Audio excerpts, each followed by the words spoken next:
Ashwin photography त्यांची चांगली technology आहे प्री वेडिंगबद्दल, लग्नाबद्दल आणि खूप चांगले त्यांची क्रिएटिव्हिटी आहे. नवीन नवीन प्रकारचे कशी पोस्ट दिल्या जातात, काय सर्व प्रकारे ते खूप छान तऱ्हेनं सांगतात ते समजून वगैरे.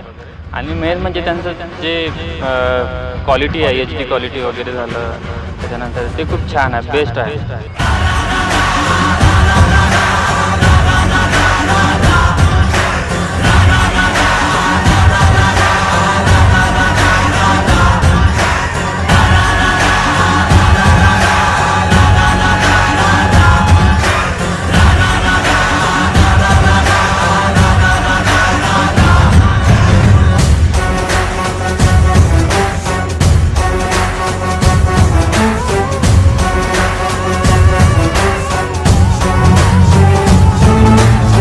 जे काही मुवमेंट असते ते पूर्ण कॅप्चर करतात आणि खास म्हणजे तर जे राहते कम्फर्ट ब्राईडला ते इझिली त्यांच्याकडून एकदम फ्रेंडली वागतात. ते कसं सांगायचं, कसे लुक द्यायचे, कसे काय करायचं, पोज कोणते द्यायचे ते छान सांगतात. आणि खूप लवकरच ते हायलाईट वगैरे म्हणजे व्हिडिओज वगैरे बनवतात आणि आम्हाला तर खूप आवडलं त्यांचं. खूप छान आहे, तुम्ही पण त्यांना सजेस्ट करू शकता.